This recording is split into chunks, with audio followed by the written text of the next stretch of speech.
Et ouais. Et ouais les gars. C'est comme ça. C'est la vie. C'est mérité. Arsenal a bien joué. Match aller. A su gérer. Match retour. S'en sort avec 2 victoires. Qu'est-ce que tu veux dire? Vous voulez quoi? Que je vous dise... y a des choses qui m'ont dérangé, hein. Je pourrais parler de certaines choses qui m'ont dérangé. Mais à chaud, là, comme ça... c'est mérité. Victoire 2-1 d'Arsenal et qualification des Gunners en demi-finale de Champions League. 5-1 sur l'ensemble des 2 matchs face au Real Madrid. C'est une dinguerie. Aujourd'hui, bravo Arsenal, mais ce Real Madrid-là a été vraiment catastrophique. Et le pire dans tout ça, c'est que le Real Madrid s'est donné à fond. Le Real Madrid a tout donné ce soir, mais l'équipe n'a ni queue ni tête. Alors, on est éliminé.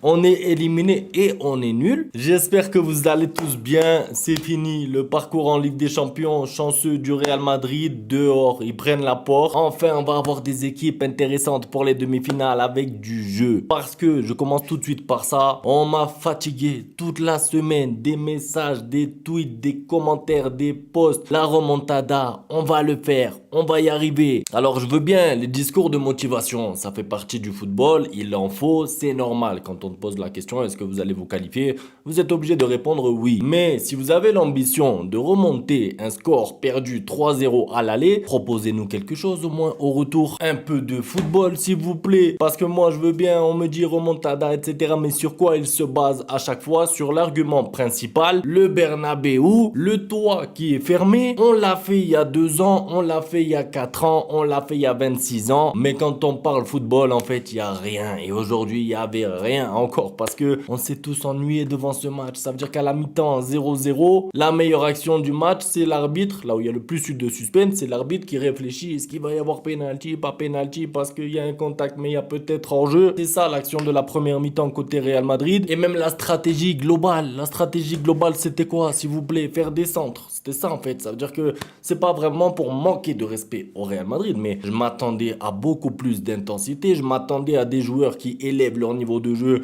Mbappé en premier, parce que le match d'Mbappé, Bellingham, 0. Le monde attendait une remontada. Tout le monde était là en train de dire, ouais, Arsenal va perdre 4-0. Arsenal va se faire taper 5-0. Ils vont vivre une soirée mystique. Et quoi que ce soit, aujourd'hui, t'enlèves le mysticisme et tu le mets de côté. C'est le football qui a gagné. C'est le football qui a gagné. On a vu une équipe de 11 joueurs qui sont soudés, menés par un coach qui, tactiquement parlant, a maîtrisé son élément. Top performance de la part des Gunners d'Arsenal aujourd'hui, franchement. Le match a été sensationnel. Aujourd'hui, ce match-là aurait pu être peut-être à un moment donné entaché par l'arbitrage. On peut parler de l'esprit et de la lettre. Effectivement, il y a des questions à se poser. Pour moi, personnellement, si tu me demandes aujourd'hui, je m'en fous, sincèrement. Je m'en fous parce que je suis qualifié. Je m'en fous parce que j'ai tapé le Real à Santiago Bernabéu. La même manière que je les ai tapés en 2006. On ne perd pas, nous, face au Real Madrid à Santiago Bernabéu. Je vais pas faire le mec, ouais, les gars, je le savais. Non, parce que je me suis réveillé ce matin comme tout madrilène, les gars, avec une lueur d'espoir, en me disant, on peut le faire. Wallah, j'étais au boulot, les gars, j'étais en train de tirer mes câbles. Et je me disais, les gars, ce soir, il y a moyen. Il y a moyen. Ma lucidité disparaissait. Ma lucidité me disait, arrête, rêve un petit peu, c'est possible. Là, en fait, tu vois, 5 minutes, 10 minutes, 15 minutes, et c'est le même schéma, tu vois. C'est le même schéma, les gars. On sort, mais vraiment par la petite porte, les gars, par une porte comme ça, une porte de trou de souris, voilà. Tout le monde a défendu son stade. Dortmund hier, voilà, ils ont fait claquer du boule le Barça, alors que le Barça a gagné 4-0 à l'aller, les gars. Et je vous jure qu'ils ont tremblé. Voilà, qu'ils ont tremblé jusqu'à la dernière minute, les gars. Aston Villa, en ayant perdu 3-1 à l'aller, a fait trembler le PSG jusqu'à la dernière minute.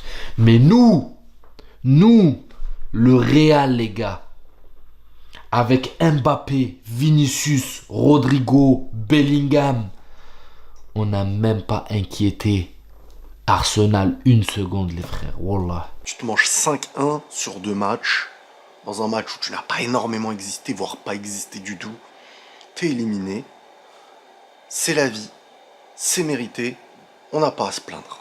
Alors on a à se plaindre pour beaucoup de choses cette saison, mais cette saison était annoncée. Je suis descendu du train, du bateau, je sais même pas comment on dit, je suis descendu très vite parce que tu n'as aucune base sur laquelle tu peux t'accrocher.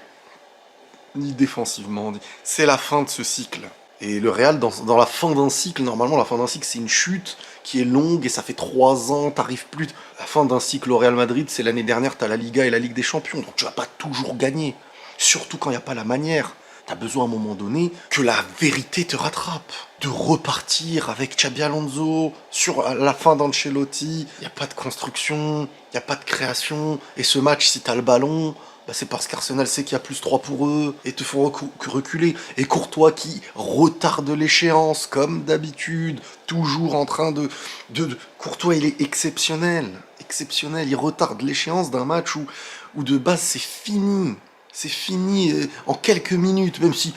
Alors, siffler penalty pour un tirage de maillot dans la zone, quand le ballon ne va même pas dans l'endroit, je veux dire, Courtois est dessus, il n'y a aucun débat. Siffler penalty sur ces choses-là, siffler sur tous les corners. Alors, un moment, sur tous les corners, il y a des contacts, des prises de maillot, des encerclements. Quand la VAR appelle l'arbitre pour une chose pareille, c'est alors là, c'est en dehors du match, hein, c'est pas ça qui change le match, attention, surtout que le péno, tu l'arrêtes. Donc, mais à un moment donné, la VAR, si elle décide d'appeler l'arbitre pour ça, c'est qu'elle sait qu'il est obligé de donner le penalty.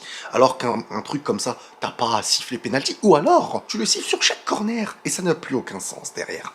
Ça n'a plus aucun sens. Ensuite, il y a penalty pour toi. Alors, je sais pas si le hors-jeu, parce que du stade, j'ai pas encore pu voir bien le résumé. Du stade, en fait, je crois au début que c'est pour Rudiger qui est hors-jeu. Rudiger, en fait, n'influe en aucun cas l'action, parce que Asensio passe devant, mais on m'a dit derrière que peut-être il y aurait eu l'épaule qui a été de Mbappé, peut-être qu'il serait hors-jeu et tout. Bon là, s'il est hors-jeu, il est hors-jeu. Ça aurait lancé tout. Ce penalty aurait tout relancé dans un match, mais bon, partir de 3-0, espérer je ne sais quoi. Les gars, faut être réaliste un peu dans le football. Elle n'a ni queue ni tête. Tu termines ta première mi-temps avec 0 tir cadré alors que tu as 3 buts à remonter face à Arsenal. C'était une équipe du Real Madrid qui, comme d'habitude cette saison, tu donnes le ballon et t'espères qu'un exploit va arriver parce qu'ils n'arrivent pas à combiner ensemble, parce qu'au milieu de terrain, il n'y a pas de créatif, parce que tu as Bellingham qui a eu beaucoup de déchets et qui se comportait comme un numéro 9 qui était très haut. Il y avait un bloc bas d'Arsenal, tu as des joueurs du Real qui font que des appels en profondeur. Aujourd'hui, tu as centré 43 fois pour le Real. 43! Mais il y a encore Rosselló, c'est quoi le but? C'est quoi le but? 43 et il y en a 7. 7 qui ont trouvé preneur. Sur 43. Alors oui, Bellingham, il court beaucoup, il met beaucoup d'envie, tout ça, je vous l'accorde. Mais ça suffit pas pour marquer 3 buts à Arsenal. Il vous faut un plan de jeu, il vous faut une tactique vraiment précise, quelque chose mis en place par Ancelotti. Là, c'était quoi la stratégie? Faire des centres jusqu'à ce qu'il y ait une erreur. Voilà, c'était ça en fait. Faire des centres de Lucas Vazquez en plus, à droite, qui fait des centres jusqu'à ce que peut-être il y ait un ballon qui rebondisse dans la surface ou qu'il y ait un tirage de maillot sur Mbappé qui tombe pour essayer d'avoir un penalty parce que sinon, sans ça, il y avait rien. En fait, j'ai l'impression vraiment que le Real Madrid aurait pu jouer 4 matchs d'affilée là contre Arsenal. Il n'aurait jamais remonté. D'ailleurs, la preuve, 0 tir cadré à la mi-temps et le premier but du Real Madrid, le but qui, je vais pas dire relance le match, mais donne un peu d'espoir. C'est une erreur grossière, gravissime. Saliba, incroyable. Déjà, Raya, j'ai pas compris parce que Arsenal, ils ont fait des erreurs aujourd'hui très graves. Ils auraient pu le payer cher. Heureusement pour eux, ils sont 2 ou 3 classes au-dessus par rapport au Real Madrid. Mais déjà, parlons de la première erreur du match. Saka qui tire le penalty comme s'il était à l'entraînement là-bas à Londres. J'ai pas compris parce que Saka, bon déjà, il a raté des penaltys avec l'Angleterre et tout. Déjà, quand il a pris le ballon, j'ai pas compris, je me suis dit peut-être c'est mieux Rice ou Odegaard, voilà, c'est des joueurs peut-être un petit peu meilleurs pour les pénaltys. C'est pas grave, y a pas de problème, Saka, vas-y, tire ton penalty, mais tire-le sérieusement, parce que je veux bien, t'as gagné 3-0 à l'aller mettre au Bernabeu, et en fait j'ai l'impression que lui, il a oublié un peu l'enjeu sur le moment. Il se rattrape avec un but magnifique en deuxième mi-temps, mais son penalty il conditionne la suite du match aussi, parce que le Real Madrid, ils y croient plus s'il marque de suite Saka. S'il y a 1-0 pour Arsenal à la 20e minute, C'est fini, il n'y a plus personne qui y croit. Déjà, tout le monde s'attendait à voir un Real Madrid se procurer plein d'occasions, marquer le 1-0 au bout de 2 minutes, de 5 minutes, de 8 minutes, de 12 minutes, j'ai lu de partout. En fait, à partir du moment où Arsenal rate un penalty, tu laisses la qualification ouverte. Sauf que c'était sans compter sur la nullité du Real Madrid, je suis désolé de le dire. Et ce problème qu'on avait évoqué, pour ceux qui s'en rappellent sur la chaîne, parce qu'on m'avait dit quand Mbappé a signé au Real, est-ce que tu as peur de Mbappé? Non, j'avais pas peur d'Mbappé et j'étais sûr de moi parce qu'ils ont un problème devant. Ils vont devoir le solutionner, je sais pas comment, parce qu'il y en a qui pensent que ça y est, tu changes d'entraîneur, ça va devenir le City de Guardiola d'il y a 2 ans. Ça va pas être comme ça. Ils ont un problème devant. Mbappé n'est pas bon numéro 9. Il y a aucun joueur de tête dans cette équipe, donc les centres tête, tu peux en faire pendant 2 jours, sauf si tu as un peu de réussite et que tu as un défenseur qui se trouve, tu vas jamais marquer. On ne perd pas face au Real Madrid à Santiago Bernabéu. Je vous le répète, vous voulez pas? On va vous le répéter. En 2006, Thierry Henry est venu, il les a crucifiés, chevauchés, extraordinaires, je m'en rappelle, célébration comme ça. 19 ans plus tard, arrive à Bukayo Saka. La performance est sensationnelle, franchement. Bukayo Saka a un penalty. À ce moment-là, je suis obligé d'être un tout petit peu neutre. Je suis obligé d'être neutre, de mettre les choses de côté et de me dire l'esprit est la lettre. Pour moi, personnellement, je juge qu'il n'y a pas penalty. Oui, il y a penalty techniquement parce que Asensio a attrapé le joueur d'Arsenal. On est d'accord là-dessus. Mais quand tu vois que le ballon ne va pas sur Asensio ni le joueur d'Arsenal, que Thibaut Courtois a fait son arrêt, que l'action elle s'est déroulée pendant au moins 20 minutes et que tu reviens sur un penalty de ce genre-là, franchement, à ce moment-là, intérieurement, je me suis dit, on a eu de la chance. Pour moi, il n'y a pas penalty. Une seconde.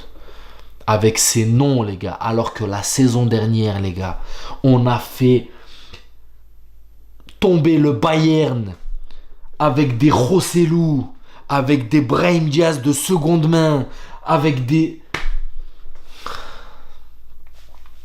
Franchement, je la digère pas, les gars. Je ne la digère pas, même si c'était prévisible. Je vais pas vous mentir, c'était prévisible. Mais j'y ai cru. Wallah, j'y ai cru, les gars. Est-ce que j'ai été naïf? Bien sûr que non, parce que, en fait, j'avais comme ça de lucidité, les gars. Et plus, en fait, on s'approchait de ce quart de finale retour, et plus ma lucidité s'est effacée pour laisser place au rêve, pour laisser place à ce que dégage le Real ces dernières années, tu vois. Mais en fait, non, on reprend une treja, une belle claque de plein face. Dû à quoi? Je ne saurais pas vous dire, les gars.